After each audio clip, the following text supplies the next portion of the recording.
Hi, welcome back to day 17 in the Light the World, Build the Kingdom challenge, where each day we ask God what is one thing we can do to light the world, make the world a better place, and then act on whatever comes. The thought that I have for you today comes from Jeremiah 29:11, and depending on which version of the Bible you read, you're going to get a couple different insights out of this passage. The New International Version says, "For I know the plans I have for you, declared the Lord, plans to prosper to you and to give you hope and a future." And then if you look at it in the King James Version, it says, "For I know the thoughts that I think toward you, saith the Lord, thoughts of peace and not of evil, to give you an expected end."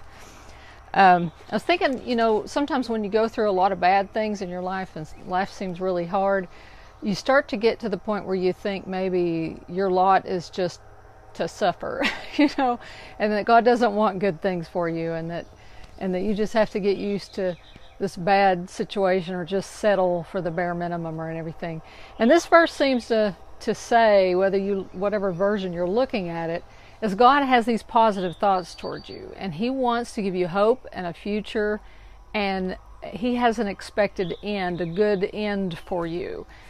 So He's not writing a tragedy, is what it is. And so I don't think any of us come here to this mortal realm that are destined to fail or destined to have some horrible assignment that's just horrible, and nothing good in it.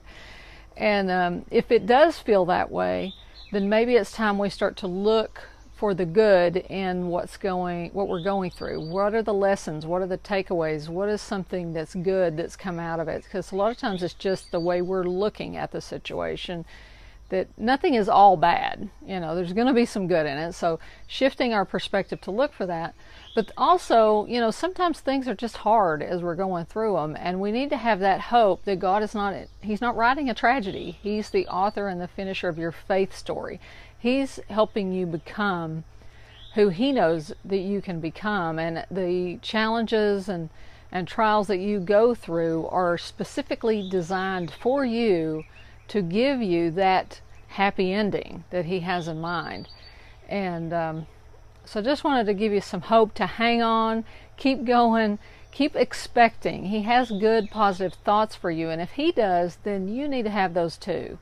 And shifting to that place of expecting good things, expecting that God has something good in store for you, can make all the difference. I think He can work with faith. It's the substance of things hoped for and the evidence of things not seen.